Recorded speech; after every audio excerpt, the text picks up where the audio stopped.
Greetings, urban farmers, gardeners, and healthy food visionaries. Greg Peterson here, and welcome to the 287th episode of the Urban Farm Podcast, where 3 days a week we work together educating and inspiring you to become part of your food revolution. Nature doesn't waste energy, and by using her natural cycles to work in our favor, we can harvest both plants and fish. Let us teach you how. Just text GROWFISH to 33444 or visit iwanttogrowfish.com and you will receive our free webinar about how to grow your own fish-powered garden. Today on our podcast, we have a member of the upcoming generation of urban farmers. We're talking to Dani Replogle about millennials and urban farming. Dani is a second-year law student at Lewis & Clark in Portland, Oregon. She fell in love with the sustainable food movement while working as an 8th grade science teacher in Colorado and spending her Saturdays managing a stand at the Boulder Farmers Market. Dani spent the last summer working toward a sustainable food system model at the Center for Food Safety and will continue working for the public interest throughout the coming semester. When not reading textbooks, she spends her time climbing mountains, writing poetry, and playing ultimate frisbee. Welcome to the show today, Dani. Hey, thanks for having me. Absolutely. So I shared a bit about you. Can you fill in the blanks for us and share more about the path you took to get where you're at today? Yeah, I think I always knew that I liked food. I started out going to my first farmer's market growing up in Baltimore. My mom used to take me to the farmer's markets on Saturday morning, and that was always my favorite thing to do each week. And so, but I didn't really know how to get involved in it as a career path until I went to undergrad at Duke University and took some environmental science courses there. And through one of those kind of developed my environmental ethic and learned about how important food was and getting a system that wouldn't contribute to climate change. And so just kind of gone from there, and I kept learning about it. Nice. So you said something that I want you to kind of unpack a little bit more for us. You said environmental ethic. Say more about that, would you? Yeah, I think that especially with food, it's really easy to see how the environment is linked to our moral responsibility. There's people in the future, the kids of the future are depending on us to leave them with an environment that is going to be healthy and going to continue to be productive and sustainable. And so understanding that there are ramifications for the things that we're doing. And so we need to be really conscious of making sure that we preserve things for the future of our race and also, other species that are using the planet and have just as much of a right to it as we do. Mm-hmm. So that's very interesting. That's one of the things that I tell people quite often is that, I don't have any kids, but I'm working for a future for your kids, and my niece and nephew and making sure that there's a good, clean food supply, after I'm gone. So it sounds to me like that's the same thought process.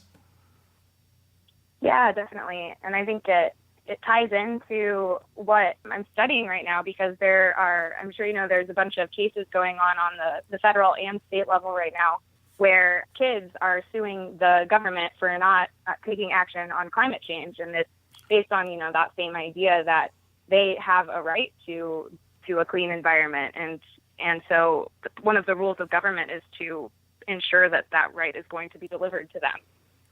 Wow. So hold on. Did I hear you right? That you said that there are young people out there that are suing the federal government.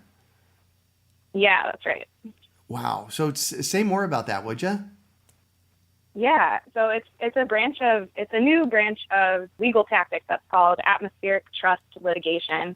And it is, just what it sounds like, that there is a public trust, which we put our faith into the government for certain resources. And so we expect that those resources are going to be kept pristine for us through the law and through enforcement mechanisms that the state is supposed to be in charge of and the federal government is supposed to be in charge of. And when the government hasn't, there's no federal law on the books that is really recognizing climate change and addressing the fact that it's happening, and we need to be working to mitigate it and reverse some of those effects and deal with those effects. And so that is a breach of trust as far as our young people are concerned. Wow, no kidding. And how's that showing up out in the world? I mean, they're filing lawsuits?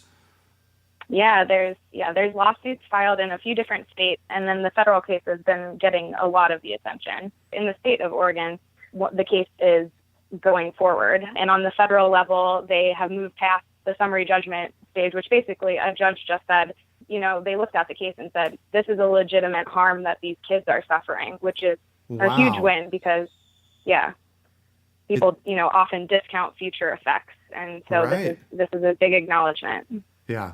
So you said this is a huge win because, can you say more about that?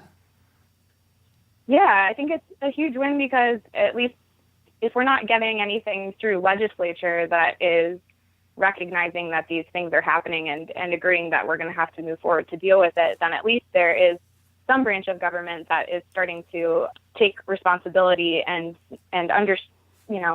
acknowledge that we have to deal with these problems because they're real. And I think that, the weather events that are going on across the country right now are indicative of the fact that we have a real problem that needs to be solved, and putting it on the back burner isn't going to get us moving forward.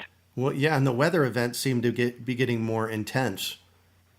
Yeah, it's raining ash right now here in Portland over my house. Oh, wow. So raining ash, ASH.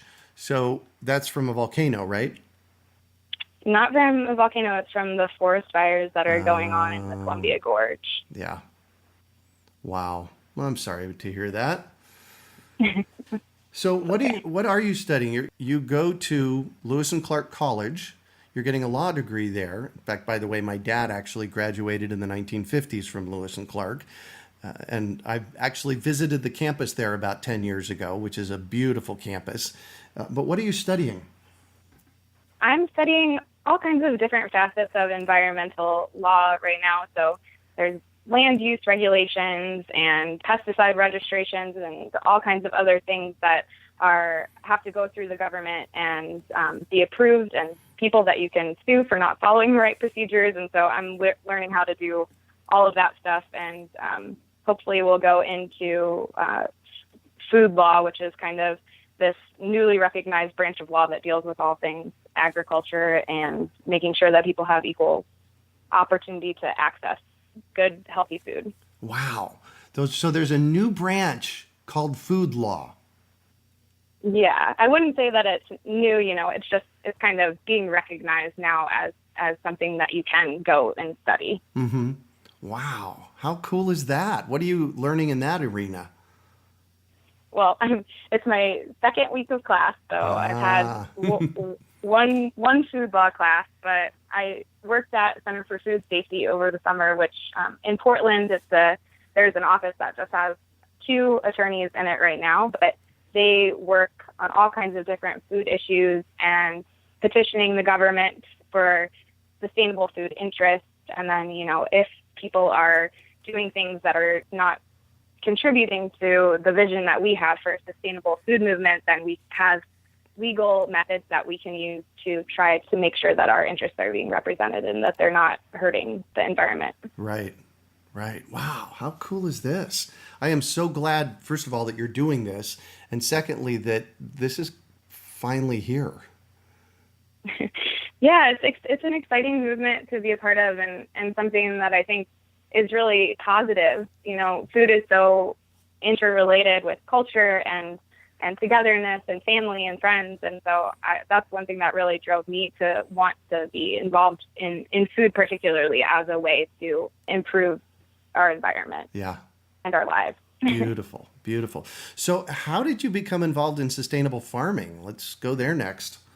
Yeah, so I was really lucky to get a job working at the Boulder Farmers Market a few years ago when I was teaching in Colorado. I worked for a company called Local, and their business model is basically working with sustainable family farms to buy up all of their surplus produce that they have at the end of each season, because a lot of that is contributing to food waste, and especially, pieces of food that are perfectly good to eat, but don't necessarily look super pretty. And so they were getting thrown away, and that was a big problem. So they buy up that surplus and then process it by, preserving. So everything's all natural, but it's like canned peaches and jars of applesauce and really amazing pickled beets and everything. And so they were making these like value added items with these foods and then selling them back to people so that they could enjoy them. So it was really benefiting the farmers and the consumers as well. So I got involved doing that, and I loved being part of the farmers market. It's one of my favorite jobs that I've ever had, and I knew that Nice. I wanted to keep doing that. So when I came to Portland, I found this educational farm called Zanger Farm, and it is just one of the most amazing places that I've ever been. They have this land and they use it to organically grow food, and they're super involved in the community with making sure that their CSAs are going to people who really need them, and doing work with prescription veggies. So if you're getting SNAP dollars, being able to use those to buy things from the farm. Mm-hmm. And I volunteered there and was doing lots of just kind of farming and helping out with the field trips and everything. And so, yeah, that's how I've managed to stay involved with the sustainable farming. Nice. So what are some of the food law issues that you've worked on, Dani?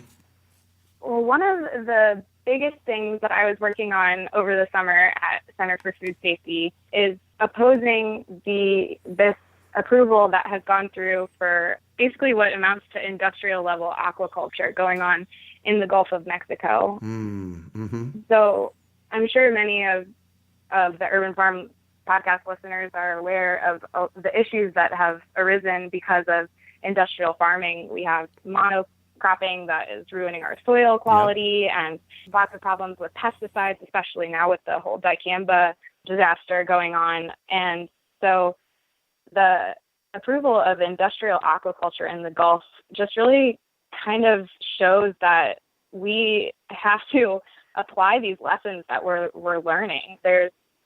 Industrial farming has all kinds of negative consequences, and we're moving away from that as a country. There's, the slow food movement, and the growth of farmers markets has been just really astronomical lately. And so people are wanting to get away from this, and yet we have approval of these huge facilities that are going to, pollute the water and are going to drive local fishermen out of business because they can't compete with the economies of scale that are going on with this aquaculture. And I just think that if we can't stop this, then you've just really got to ask yourself who is benefiting from these situations, because I don't think that it's the people. Yeah. You said something. You said the Dicamba disaster. So you're going to need to educate me on what that is, because I've not heard about that. Yeah. So Dicamba is a really harmful pesticide that just kind of eradicates anything that it comes into contact with, unless the seeds have been genetically modified to be dicamba resistant. So dicamba is being used because we are needing stronger pesticides, and the reason that farmers are turning to this is because weeds have started to develop resistance to the pesticides that were being used. So things like Roundup, because Roundup has been, used so widely because of Roundup resistant seeds, we are now seeing weeds that have responded to that. And so dicamba is just this new big pesticide, and it just is kind of, you can see it's not hard to see the path that this is going to take. You introduce the widespread use of one pesticide, and so we develop these super weeds that have become resistant to the strain. So you get a bigger, more powerful pesticide, and you're just going to get bigger and more powerful weeds. So I think that's another legal battle that's going to be fought here, that is being fought very shortly. There are several lawsuits on the books that are fighting that registration. Wow. So what can people do to support legal initiatives around sustainable food and the environment? So I think people can become involved by educating themselves on the issues and then bringing it to the legislature or to their congressperson's attention that they know about these issues and that they are going to be supportive of efforts to try to eradicate these environmental problems, and that we're not just going to, not pay attention or turn a blind eye to the issues that are going on. Legal progress happens when you have lots of interest in the public, and you have to have, Ruth Bader Ginsburg has said a lot that you have to have a social movement before you can affect change through the law. Right. The law doesn't lead the way, we have to have a change in our society first. And Yeah. so I think it's on people to make sure that you're supporting the initiatives that you want to see and letting people know that we're paying attention. Right. Wow. Excellent. Excellent. So you've taught before. You were a teacher. How do you teach your students about sustainable food practices? I think that the best way to teach kids about sustainable food is to get them out on farms and get their hands dirty and let them eat the food. I had so many kids who I taught in the classroom who would tell me that they didn't like vegetables, or that all they wanted to eat was, like hot Cheetos. Yeah. But now that I'm working on an educational farm, you get kids out in the fields, and there's no kid that turns down free samples when they're out there and when they're in the Right. field actually picking the food. Everybody wants to. I've watched kids eat so much raw kale that I just wouldn't have. Nice. I wouldn't have. Yeah, you wouldn't think that kids would be into that stuff, but they're so eager to try things. Yeah. They just need to be in there, and definitely the cooking side of it too. I think having cooking classes and getting kids involved in those is really, really awesome, because everybody likes to eat. Giving them that experience so that they can then have some point of reference when we're talking about the environmental issues that go on with it, I think is really, really important. No, amen to that. Amen to that. So what do you think your generation's food system is going to look like? I think that things are slowly but surely going to shrink back down. I think that, people did not even used to know about what it meant to eat locally. And now we have lots of really innovative companies and farmers who are trying to get people excited about food that's grown in their areas. And, people are learning what it means to eat seasonally and look forward to food that you couldn't have all year long because it's not grown during that time period around you. So I think that the rise of local farmers markets and CSAs and all of that, I think, is going to continue as people, fall in love with the food that is grown around them. And I hope that everybody gets a chance to visit a farm that's nearby them so that you can meet the people who are growing your food, because I think that communal aspect of it is going to be a powerful driver in getting us to a more localized system. Yeah. So why do you think it's important for somebody to know their farmer? I think it's important for you to know your farmer because you can understand the struggles that go into producing food, and it's more likely to stick with you when you're in the supermarket and you're thinking, because it takes a lot of, it takes work to eat sustainably. It's not necessarily an easy thing, and it's definitely, everybody has those days when it would be really convenient to just Eat at McDonald's. Yeah, go to eat McDonald's or buy something frozen. And so I think when you have that personal connection, it's a lot more you're more likely to make a decision that you're going to be happy with later. Yeah. Yeah. Plus once we're eating at, fast food, I have found for me personally that I don't feel so good afterwards. Oh, totally. Yeah. I have pretty much been off of fast food since I was maybe 13, because I remember Wow. I hadn't eaten it for a while, and then was with a family friend, and we stopped at McDonald's, and I think I had a hamburger, and then I remember an hour later throwing the hamburger back up because my stomach was just couldn't handle it. Yeah. Well, it hasn't been that long for me that I've been off of fast food, but I'll bet it's been a good 10 years for me that I haven't done, fast food. And yeah, so it's... and you have to go off of it to kind of realize, to identify that you feel so much better without it. Yeah. So you're younger in the millennial kind of generation, right? That's right. If you were a millennial out there listening to this podcast, really, actually, if you're anybody out there listening to this podcast, what are the top two or three things that you would suggest that they do to get started in plugging into their local food system? The first thing that I would say to do is to find a farm near you that you can, or even a community garden. I mean, not everybody is lucky enough to live in a place where there's farms at such close hand, but there are gardens springing up everywhere. And so just spending a little bit of your time. I had a friend who recently showed me an article that was saying how dirt has microbes in it that release chemicals in your brain that make you happy. I know, isn't that great? Yeah, it's amazing. I mean, positive feedback cycle if I've ever heard one. So right, exactly.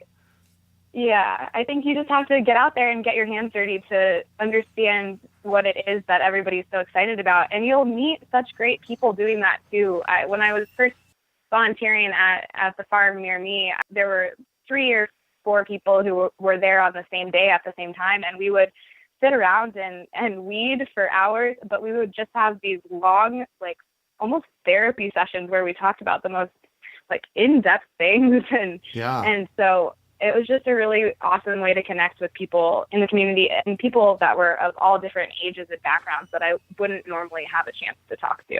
So food really, brings people together. So I would say volunteer at a farm, or a garden, and trying to make sure that you are involved some way by that. And then go to your farmers markets, because I don't know, that's my favorite place. Definitely my happy spot. Amen to that. I love that you said your happy spot. Yeah, I think, and you can, talk to the people, eat the samples. When I was at the farmers market, when I was working there, I was, most of what I did was just handing out samples and people not always buying anything, but I loved hearing what people were doing with the ingredients and how people were using different things and what they had noticed about it. And so it's just this really, really cool way to connect with people. So I think that's one of the best things about food. Yeah. Well, and when you have a party at your house, where do people gather at most of the time? In the kitchen. In the kitchen around the food. Exactly. So really, a farmer's market is just really one great big food kitchen for people to gather. Yeah, definitely. Yeah. And so much different stuff to try. I would never know about so many different vegetables if I hadn't been at the farmer's market. Yeah, perfect. So I'm going to shift on you, and I'd like for you to talk about a time you failed, how you overcame that failure, and what you might have learned from it. Without a doubt, my biggest failure was my first year of teaching. So I was teaching 8th grade science, and I was fresh out of college, and I was doing it through Teach for America. And so I hadn't really even, I didn't study teaching when I was an undergrad. And we did a little bit of preparation over the summer where we kind of did an intensive teacher training sessions, and I was doing some grad school classes on top of it. But there's just there's no way that you can prepare to be in a classroom with 30 8th graders at a time in the course of a few months. There's nothing that can prepare you for being up there and doing that. And, I would cry from kids, whatever it was, from kids being rude or not being able to convey what I was trying to teach them appropriately, and they weren't getting it. And it was, I would cry almost every night. It was such a hard time. I'm sorry. No, but it was really, really important that I had that experience, because I don't think that I hadn't had a professional failure, or I didn't really ever fail a class or anything like that. And so it was really meaningful for me to learn the amount of work that goes into teaching. And, in order to make my life less miserable, I had to become really, really organized, and I had to get over wanting kids to like me and just focus on what I actually wanted to get out of teaching, which was that they would be learning something meaningful from me. And so that was definitely a really hard thing to do, and learning professionalism at that same time, because I had never been in, I had jobs working at Panera or whatever it was, but it's just so different when you're out there on your own in the real world trying to interact with real adults. Yeah, exactly. Yeah. And a classroom full of eighth graders.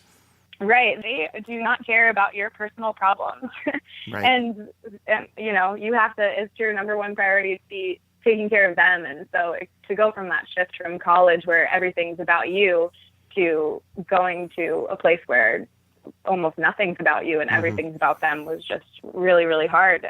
But I don't know how I got through it, except for that I learned from the teachers who were around me, people who had been in that, you know, all teachers go through their first year, and everybody is quick to tell you how incredibly hard it is. And so they were all really willing to help me at my school. And there's still some of my closest friends and mentors who were the teachers that I worked with that year. So I owe it to them that I was able to get through that year. And then everything, the learning curve is so steep, you know, the next year is 100 times easier, and then the year after that. Yeah. So sticking with it. Well, thank you for doing that. So what do you consider your biggest success? I think my biggest success right now, and again, it's something that I owe to teaching, where every second of your time has to be managed and valuable. I think that I'm most proud of learning how to balance work and life and prioritize what's important over what's not. And I think the most important thing is to take time for yourself, because it's easy to look around you and think that you're not doing enough, especially in law school right now. I could work 100% of my time, and there could still be more things that I could be doing. And you're just constantly being inundated with more and more things that you could do in ways that you could help with everything going on right now. And I have learned to take the time to put that stuff away for a little while and make sure that, you know, whether it's playing Ultimate or just walking my dog through the woods or whatever it is, I can't be a productive person and help with all of these issues if I'm not making sure that I'm happy. And so I really like the balance that I've obtained in my life right now. Yeah. Beautiful. Beautiful. Thank you for sharing that. That is, at 56, I can say that is a really, really, really valuable lesson to know at your age. Yeah, well, hopefully I can remember it. Yeah. Yeah, exactly. So what drives you? I'm really driven by my friends. I have my 3 best female friends are some of the most inspirational people. They are the most inspirational people that I know personally. Aww, how sweet. I mean, my best friend Jenny, she's in a special needs classroom, and she just gives, you know, so much for her kids. And seeing that level of caring in somebody, I didn't even know that kind of thing existed. And, you know, another one of my friends, Laura, is working as a agent of organizational and social change in mobile home communities. And my friend Liz is just so passionate. I've never met somebody so passionate about their work, and she studies starfish and just absolutely loves it. And so I see them and how much they are putting into the things that they're doing, and just making sure that every interaction that they have with the human being is lifting them up and making them feel better. And so when you're involved in the environmental movement, it's really easy to get cynical about things. And so I really enjoy knowing people who are such examples of beauty and human beings. Yeah. And so, my friends are definitely a huge driver for me. Nice. Beautifully said. Thank you so much. If you could recommend one book for our listeners, what would it be and why? I think I could recommend any books by this author. So I'll just give you the most recent one that I just finished. So the author's name is Tom Robbins, and the name of the book was Skinny Legs and All. And it's kind of a hard book to explain the plot of, but it's about the weight of culture on how we look at things, and trying to make sure that you are able to separate what are your feelings about something and how you view the world and go about engaging with the world versus how we're conditioned by society to do that. And Tom Robbins just approaches these huge philosophical topics with such humor And he made me feel understood, and I think I learned a lot from him. So everybody should read a book by him. Perfect. Author again is? Tom Robbins. Tom Robbins. And the latest book is? Skinny Legs and All. Okay, perfect. Perfect. Thank you. So what one final piece of advice do you have for our listeners? My advice that I still sometimes struggle to follow, but that I'm really, really working on, is to not worry so much about doing something that's out of this world extraordinary. Mm-hmm. I used to think that I was going to, be an ambassador for the UN, or I was going to be a best-selling author, or something where if I Googled myself, I would have, the first 5 pages of the results would be about me and not some other Dani Replogle. And I think that comes from all this pressure that kids are under to, mm-hmm. Get a great job and get into a really good school. And if you don't own your own nonprofit by the time you're 18, then you're a failure. And so I got a lot of anxiety from that all growing up, and I don't think that it helped me in the slightest. And so one of the things that I've learned from being an adult for the short time that I've been an adult was that it feels so good to just help one person with something little, and right. That can really be really meaningful. So I think, I don't know if it sounds like good advice to think smaller, but, focus on your sphere of influence and about being happy and doing something good in that sphere. And I think that, forget about all the awards and you'll be a happier person. Yeah. Beautiful, beautiful. Well, thank you so much for joining us on the show today, Dani. Yeah, you're welcome. So how can our listeners get a hold of you? You can email me. My email address at school is my last name and my first initial at lclark.edu. So it's REPLOGLED at lclark.edu. Or you can find me on social media. I'm on Facebook, Dani Replogle. I'm on Instagram. So yeah, get in touch if you. Perfect. So you can find show notes from today's podcast at urbanfarm.org/Dani. That's DANI. Well, that's it for today. Thanks for joining us on the Urban Farm Podcast. Nature doesn't waste energy, and by using her natural cycles to work in our favor, we can harvest both plants and fish. Let us teach you how. Just text GROWFISH to 33444 or visit iwanttogrowfish.com and you will receive our free webinar about how to grow your own fish-powered garden. We hope you enjoyed today's episode of the Urban Farm Podcast. Remember to listen 3 days a week for tips, advice, and resources to help you on your journey with urban farming. You can find us on the web at urbanfarm.org or send us an email to podcast@urbanfarm.org. In the words of Vincent van Gogh, great things are done by a series of small things brought together. Be encouraged that with each lesson learned and skill developed, you are one step closer in the direction of your dreams.